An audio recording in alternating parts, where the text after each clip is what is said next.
I'm sorry this has taken so long, but I promised you, and I know I'm going to deliver a video about the Troop Carrier build. It's taken me a year and a bit. I've done one major trip and a few short ones, and I'm now so happy, so delighted with it that I'm going to change it. And that's the beauty of four-wheel driving. To me, it's the beauty of overlanding is we build these vehicles and then we want to tweak them and tweak them and tweak them. We often talk about them and find out what we want to do with our vehicles while we're on a trip. And that makes it so much more exciting. Established in 1996, Forex Overland is the world's first global overland expedition channel. Join us as we explore the world by four-wheel drive. What I'm now going to do now, so get yourself a cup of coffee or a couple of beers, and it's going to be quite a long one because I'm going to go through the Troop Carrier in detail. But to me, what is more important, or as important as what I've done to get it right, is why I've done it. Now please remember, my motivation for different things will in many cases be different to yours. So I would encourage you to start, if you're excited about this video now, please press the like button. It helps tell YouTube that it's a nice channel and you enjoy it. And secondly, you might say, oh, I wouldn't have done it like that. Well, that's because your priorities are not the same as mine. So I'm going to present to you my priorities, the way I see it, and therefore the motivation behind all the bits and pieces I've fitted to this now. It's a wonderful, wonderful Overlander. Let's get on with it. For those of you unfamiliar with my channel or the vehicle that I'm now presenting, a brief overview. It is a Land Cruiser VDJ78. That's the 78, that's the model designation for Troop Carrier. And the VDJ means that it has the 4.5 turbo diesel engine. It's a Land Cruiser in the proper sense of the word, in that it has four-wheel drive. This is part-time four-wheel drive. It has low range gearing, and it has differential locks on both the front and the back axles. And what makes this vehicle special, and why I chose it and particularly like this model, is that the Troop Carrier is in fact a van, and it is what separates it from all of the other types of four-wheel drives. And you might compare it with other Land Cruisers, station wagons, four doors, and various Jeeps, different configurations, but none of them is a van. And because it's a van, in other words, because it is a solid panel from here right to the back, because of that, it means I can convert it into a camper, which is very difficult to do with a station wagon and moderately easy to do with a van. Also, the amount of space inside is fantastic because it's a van.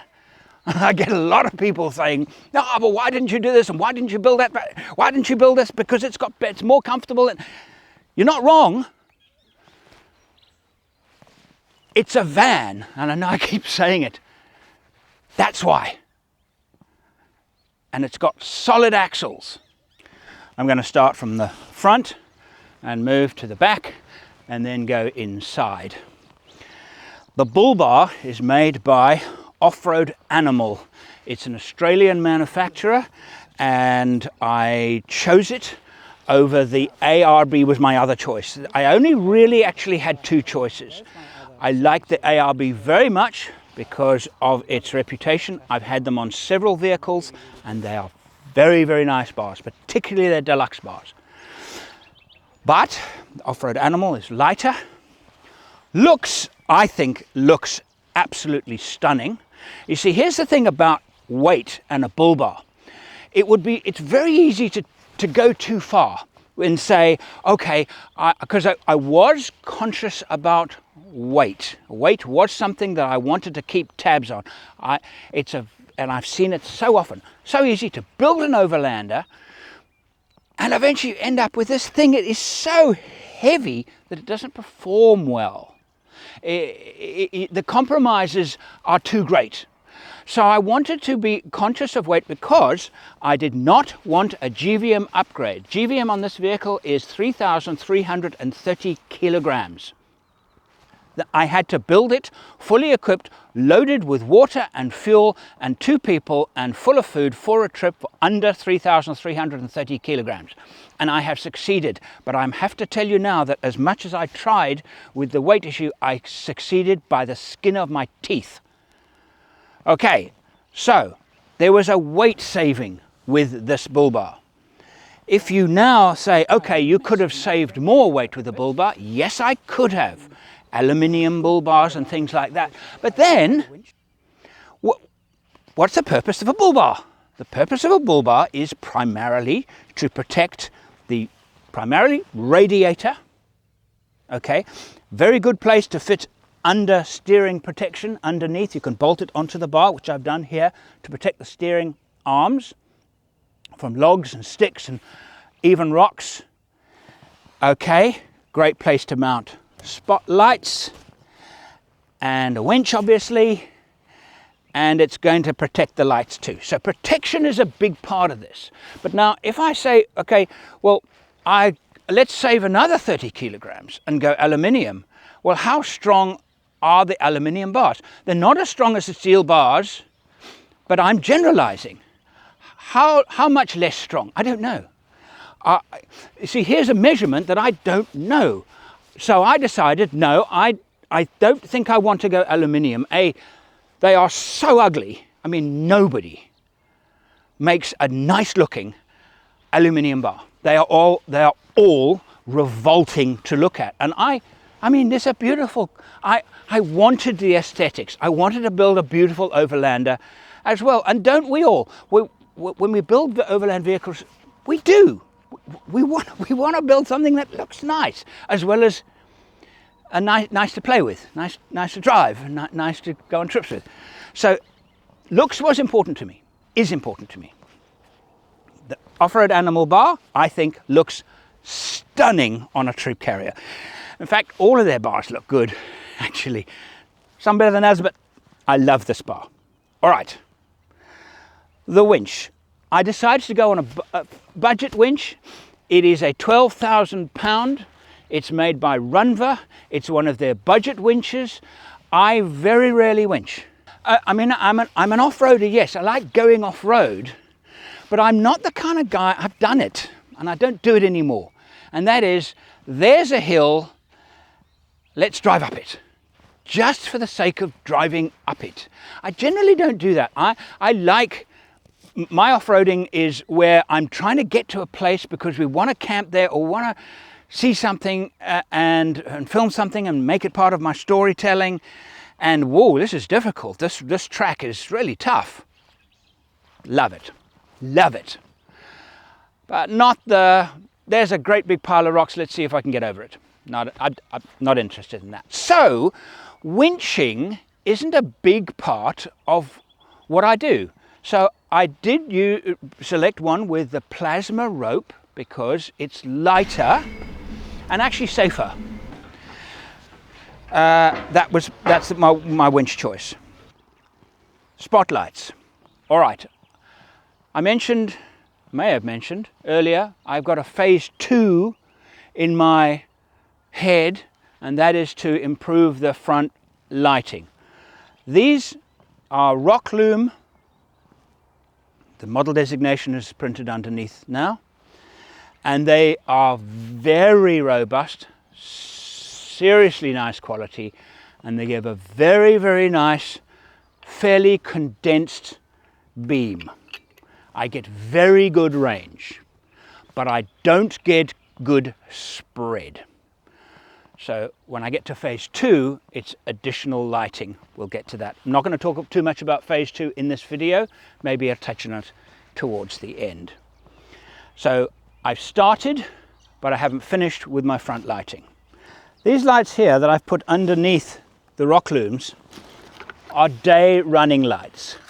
They are specifically designed for use during the day. So I will use them all of the time, whether I'm in the town, city, doesn't matter. They're on.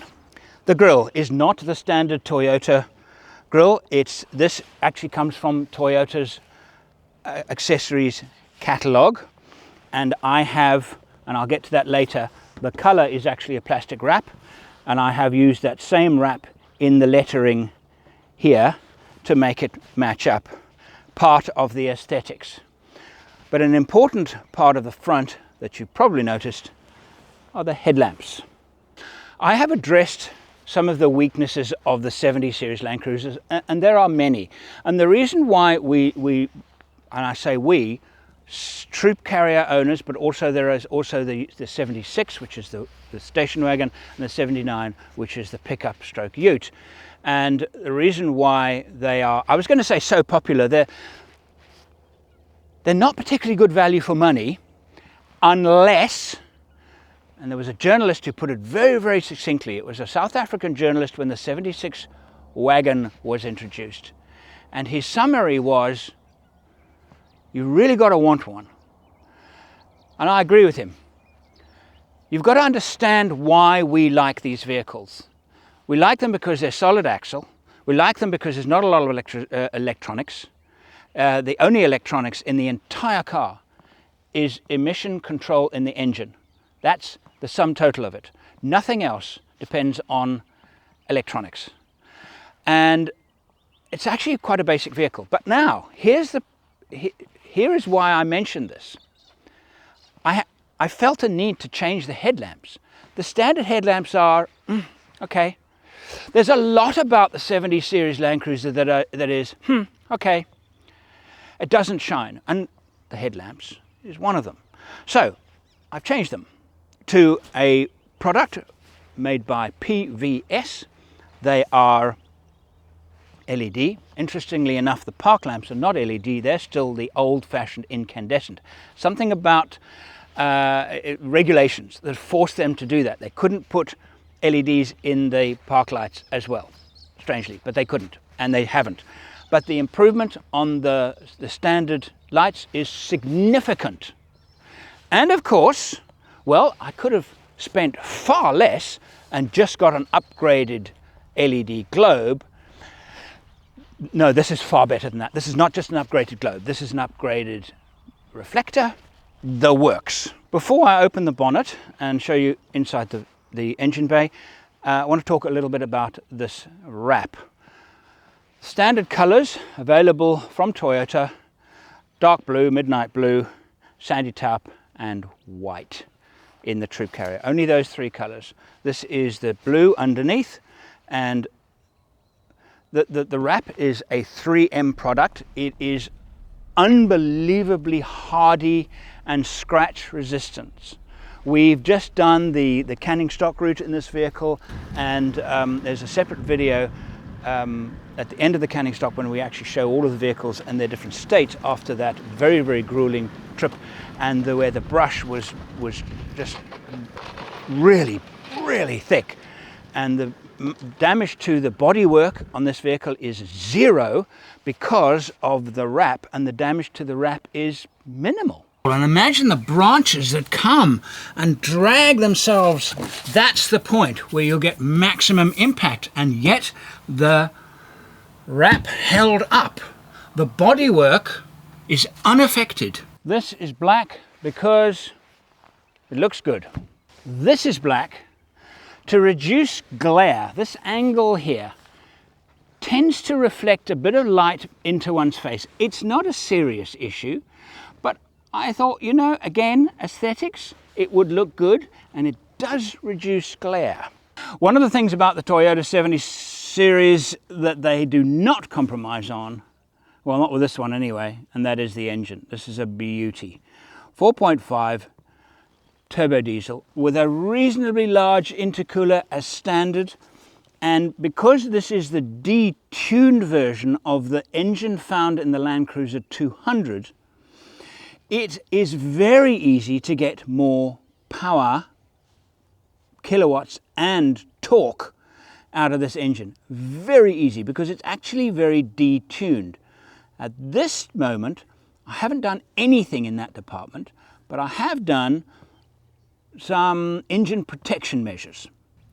That is an auxiliary fuel filter made by Flash Lube and distributed by Terrain Tamer.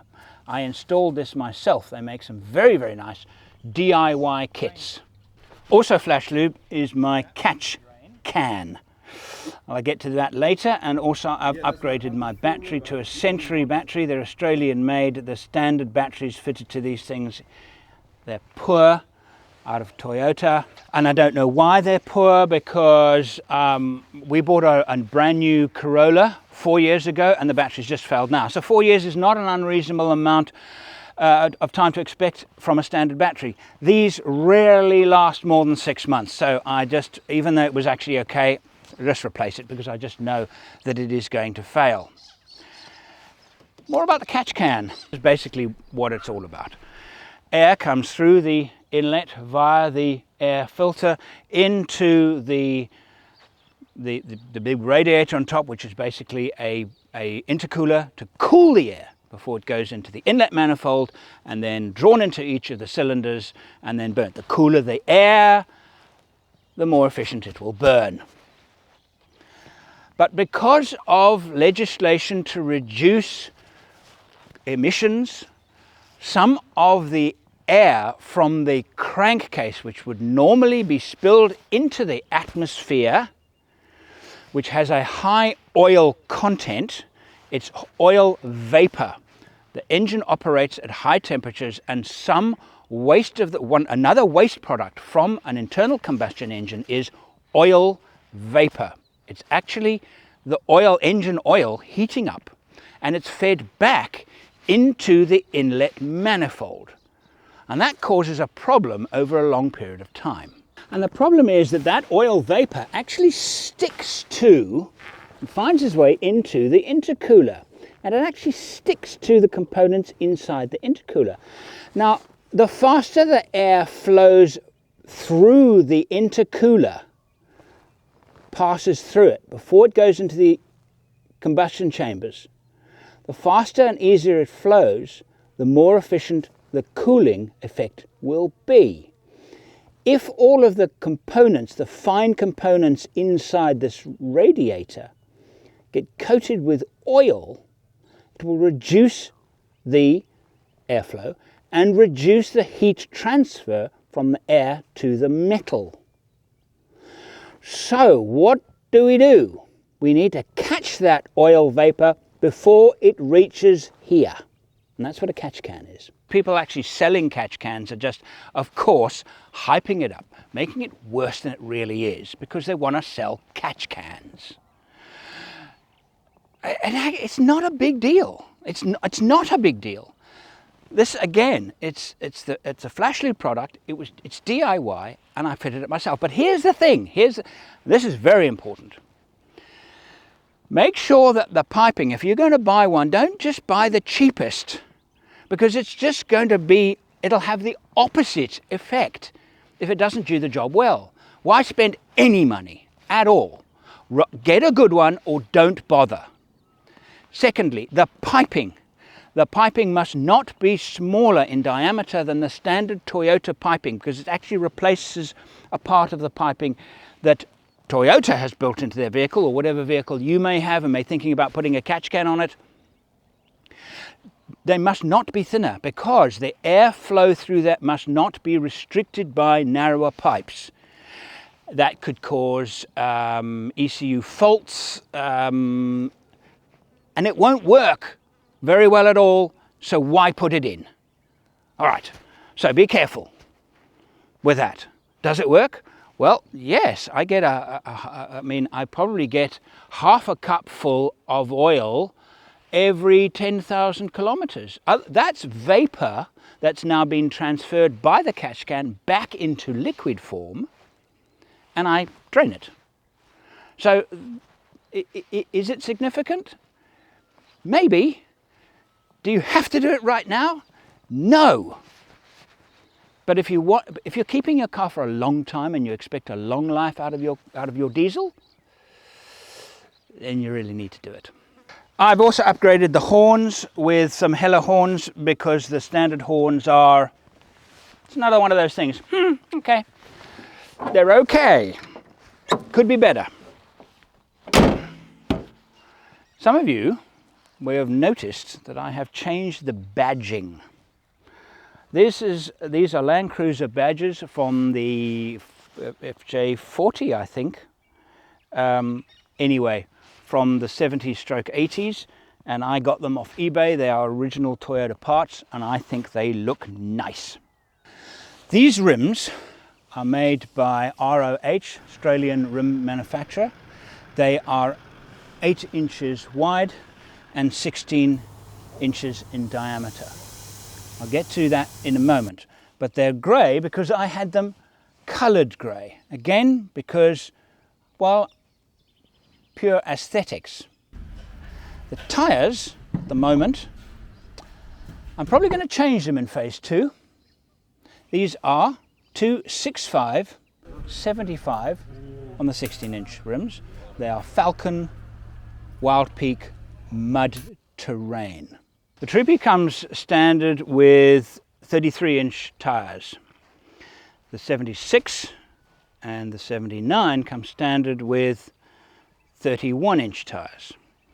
So, well, really, to be honest with you, I've got the 31s on here because I really like the Falcon Wild Peak.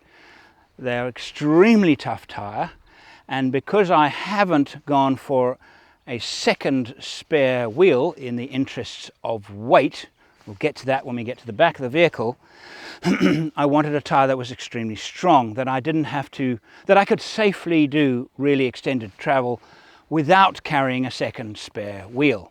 Second spare wheel is a bit like a winch. It's an insurance policy.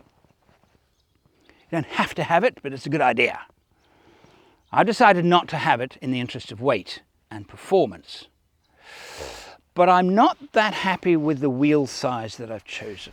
You see, because I'm a narrow tyres guy. I just think narrow tyres work better in most off-road situations. And interestingly enough, some of you will be thinking, well, what about sand? You need wide tyres and sand. No, you do not need, it's a fallacy, you're wrong. Where wide tyres work better is actually on climbs where you've got rocks, where you need a lot of rubber on the road. Because here's the thing, very briefly, and I've spoken about this a million times. So when you let the tyres down, the footprint becomes longer, not wider. Which means that if you can have a larger wheel diameter, it gets even longer. So because the rolling resistance, the wider the tyre, the higher the rolling resistance. The best tyre on soft ground is a narrower tyre that is tall.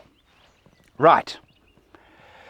31 inch, not tall enough for the troop carrier. I want to go 33, but here's the challenge.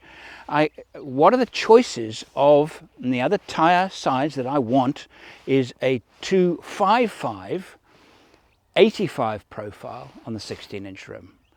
The tyre that I like, the Falcon, they're not made in that. So I could go for, I like the idea of the Nito. And can't get them in Australia anymore. I don't know why. Supply and demand, I think. I don't think they're no longer bringing them into Australia, but you just can't get them. And I don't want the Yokohamas, and there were another one that I didn't want. So the tyre choices that I have are limited in that size, but I'm working on it. While we're talking about wheels and tyres, it's worth talking about the rear axle. The 70 series rear axle is narrower than the front, and this causes some handling challenges. They can be quite significant in the 79, that's the long wheelbase, less significant with the troop carrier, and hardly noticeable in the 76 wagon.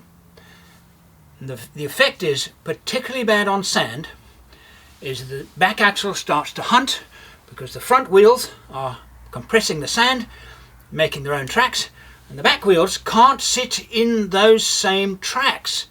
It can only one wheel at a time will actually sit in the tracks that are made by the front wheels.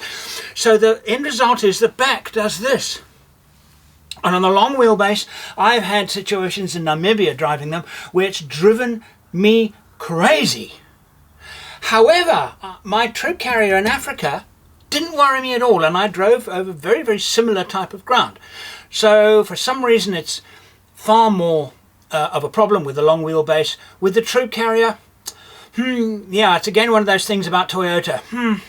Actually it's not. Actually it's a bad thing. It's something that Toyota should have fixed. Anyway, the solution that I've used is the Kinetic Engineering True Tracker kit. I think it is the most cost-effective way of sorting the problem. There's a chap, I believe he's in Western Australia, I might be wrong, but anyway, details in the description below, that actually do these aftermarket mud flaps for all of the Land Cruisers, and they're actually very, very nice. The standard Toyota ones are, okay. Let's talk raised air intakes. That's the standard Toyota one. All right, it's actually quite good. And most people would say, oh, it's rubbish, it's terrible, blah, blah, blah. No, it's actually quite good because it is designed for a specific purpose. And that is to keep the air clean. Remember, most of these vehicles are sold to mines and NGOs where the environment is very, very dusty. And that is a cyclonic air cleaner. As the air is sucked in, it is actually rotated and the larger portions actually catch and are actually thrown out.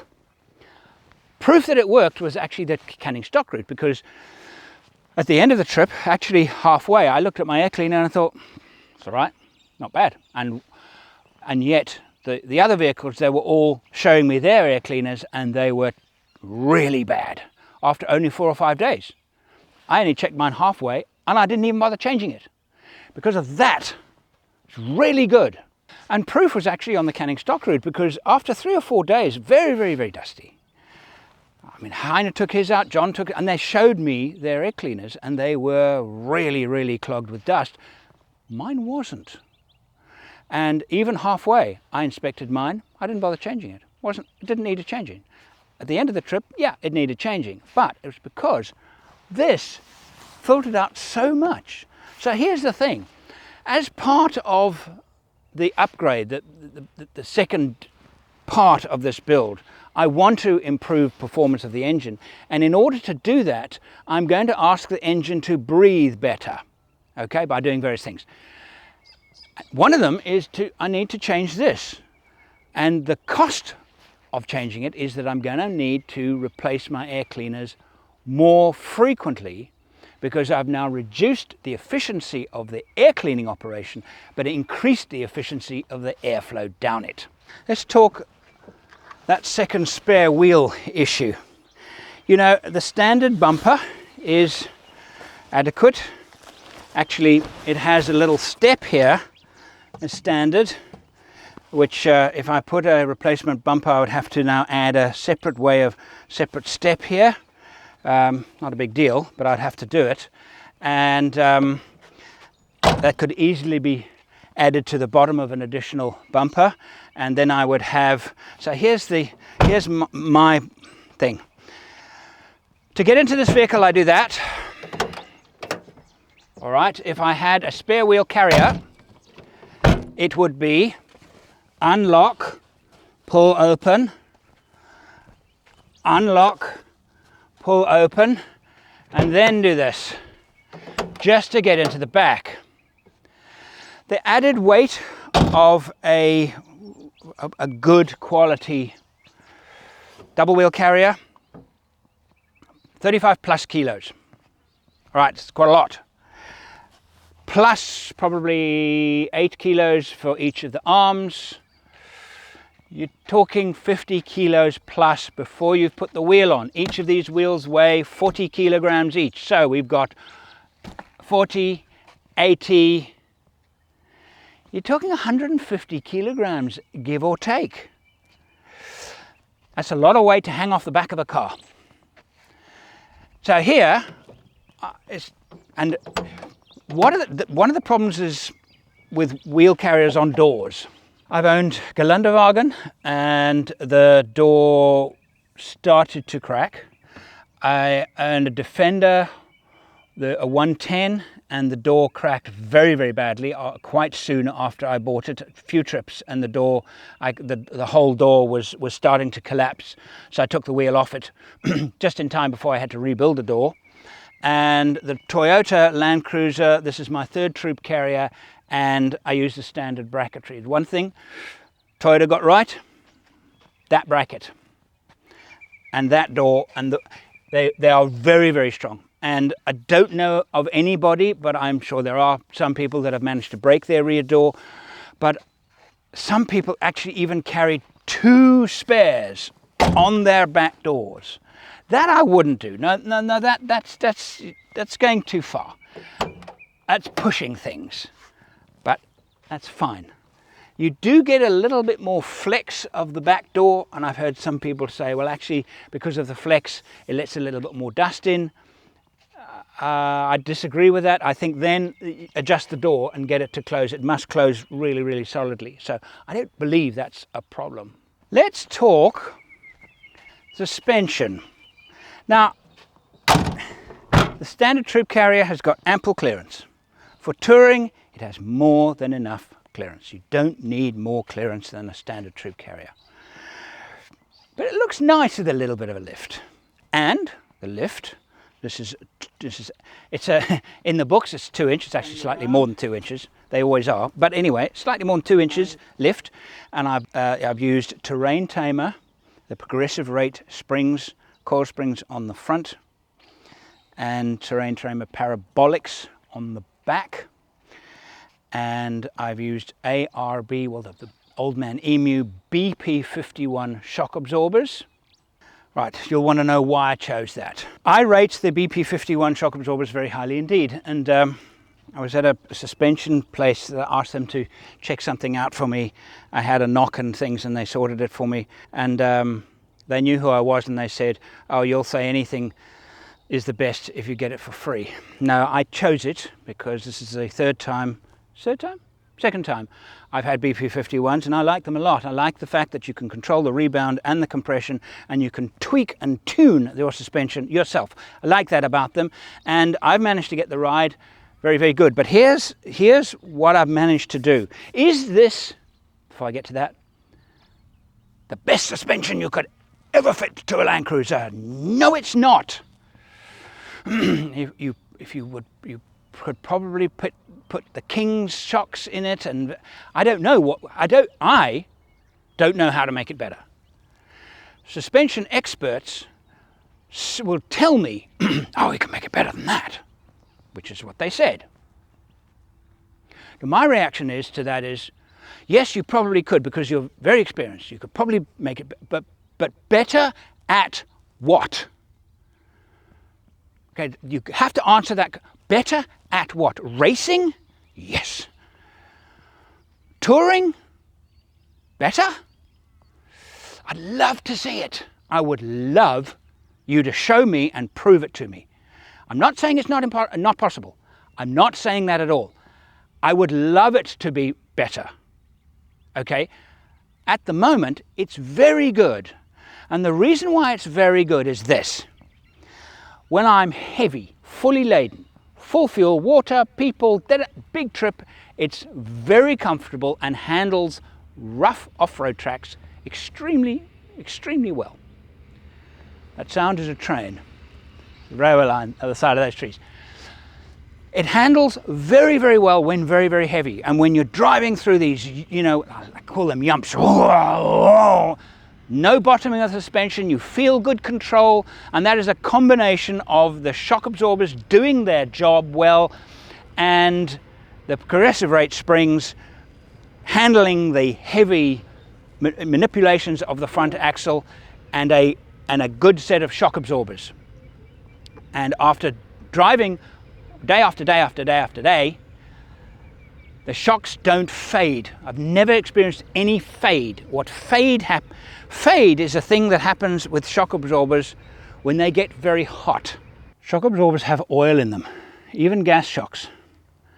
And what happens is that the oil gets very, very hot and starts to cavitate because it actually gets air bubbles in the oil, and they fade because, of course, Oil is not compressible, it has forced through orifices. That's how a shock absorber works. And whereas air will pass through those orifices that is slowing the speed of the oil moving through it, air will move through it almost instantly, and so therefore the shock starts to fade. Gas shock absorbers fade far slower, because gas, what it is in fact is that the gas is that they have actually, it's got oil in it, but the gas is such that it won't easily be dissolved into the oil, so they can get to a much higher temperature. And so you'll find suddenly, after a day on corrugations, or even a couple of hours on corrugations, you will find that the shock absorbers just stop working properly, and you start getting this clattering where the axle is just freely moving and the vehicle feels terrible, and it starts to bottom, and your handling goes to pot.